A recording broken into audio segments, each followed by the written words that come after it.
आज हम संस्कृत की विधाओं के बारे में पढ़ेंगे।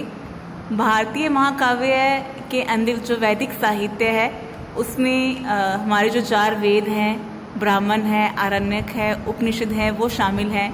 और लौकिक साहित्य के अंदर काव्य, कथा, नाटक, निबंध, पत्र, संस्मरण, प्रहेलिका और मुक्तक, जो कि हमारे आधुनिक साहित्य के जो प्रकरण है वो शामिल हैं।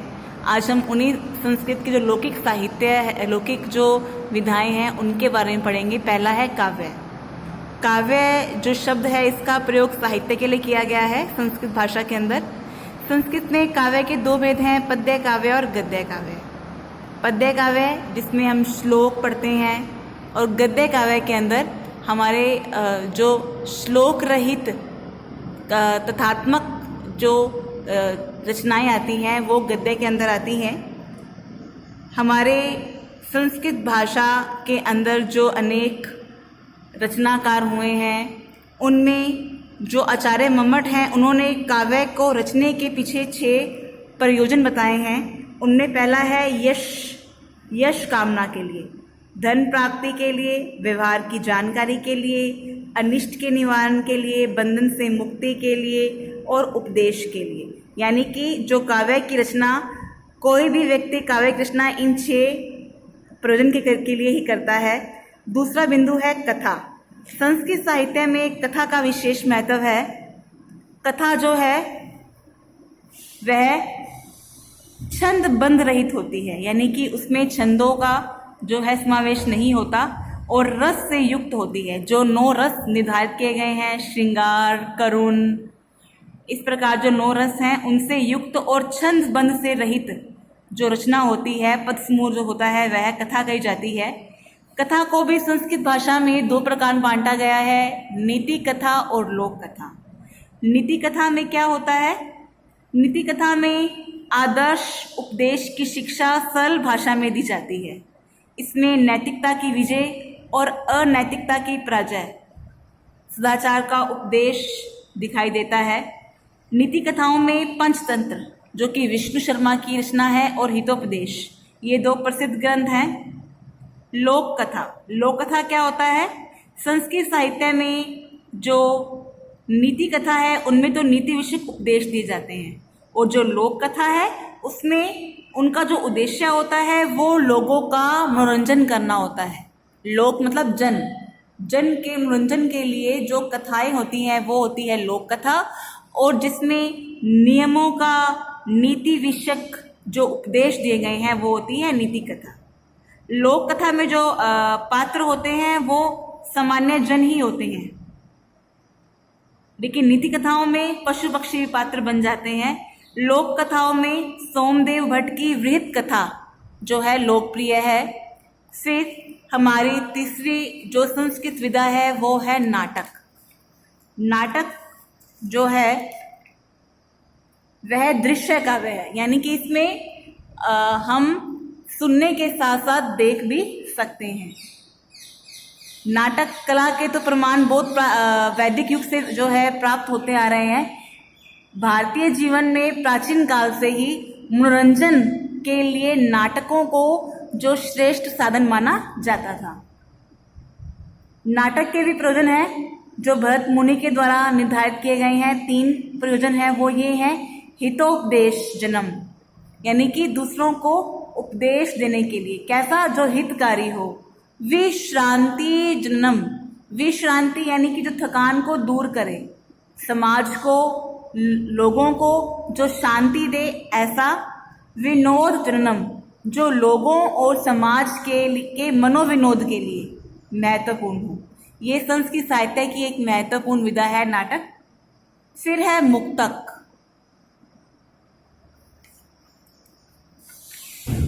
निबंध। निबंध के अंदर हमारे आते हैं 3 प्रकार के निबंध: आख्यानात्मक, वर्णनात्मक, विवेचनात्मक। निबंध जो है वो गद्य की ही एक प्रकार से विधा मानी जाती है। जैसे गद्य में तो विषय का विशेष वर्णन किया जाता है, और इसमें निबंध में भाव अभिव्यक्ति जो है वो पूर्ण रूप से होती है। आख्यान निबंध में क्या होता है?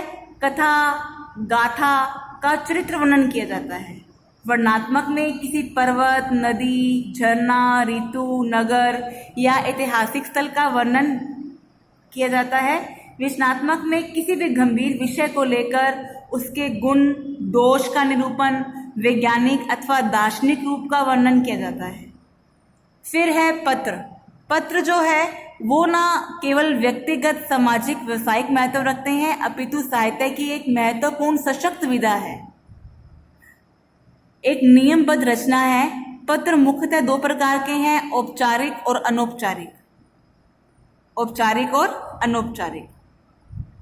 अनौपचारिक के अंदर शामिल है पारिवारिक, व्यक्तिक और व्यवसायिक। औपचारिक के अंदर है शासकीय और विविध। पारिवारिक में हम परिवारजनों के लिए जो पत्र लिखेंगे वो आएंगे पारिवारिक। इसमें जो मुख्य संबंधी हैं उनको समाचार वगैरह जो हम भेजते हैं वो शामिल होते हैं।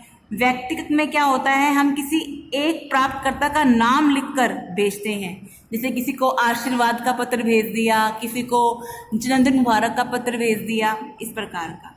व्यवसायिक में क्या आएगा, किसी भी व्यवसाय या व्यापार को उद्देश्य करके जो पत्र लिखा जाए वो होता है व्यवसायिक या व्यापारिक पत्र। अब देखिए औपचारिक। औपचारिक में आता है शासकीय। शासकीय में क्या है, जो शासन की जो संपूर्ण पत्र व्यवहार होता है वो शासकीय पत्र कहे जाते हैं। सरकार का सरकार के लिए या सरकार के द्वारा कार्यालय को भेजा गया या कार्यालय के अधिकारी के पास अन्य कार्यालय को भेजा गया जो पत्र है वो शासकीय पत्र कहलाता है। विविध के अंदर शामिल है, जैसे हम मान लीजिए शासन में कोई दुर्व्यवस्था चल रही है तो उसको सरकार को बताने के लिए किसी व्यक्ति के द्वारा जो ज्ञापन दिया जाता है वो इसके अंदर शामिल है। शिकायत पत्र से हम कह सकते हैं, प्रार्थना पत्र कह सकते हैं। इस प्रकार के ये पत्र जो हैं इसमें शामिल किए गए हैं। संस्मरण। संस्मरण में क्या होता है, ये भी एक प्रकार से गद्य साहित्य का ही एक प्रकार है। संस्मरण वो रचना है जिसमें जो संबंधित लेखक है वो अपनी स्मृति से जुड़ी हुई किसी घटना को, कोई सुख दुख को, कोई विनोद को, कोई कड़वे मीठे अनुभव को जो लेखनी के द्वारा अभिव्यक्त करता है वो संस्मरण कहा जाता है। संस्मरण के अंदर शैली, स्मृति, परिवेश, पात्र ये सब बहुत महत्वपूर्ण स्थान रखते हैं। उसके बाद बारी आती है प्रहेलिका। प्रहेलिका यानी कि पहेली, कूट पद्य इसको कहते हैं। यह जो पद्य होते हैं, पहेली जो होती है ये मनोरंजककारी होती है, 2 या 4 पंक्तियों में होती है और मनोरंजकदायक और अर्थ ज्ञान करवाने वाली होती है। उसके बाद है मुक्तक।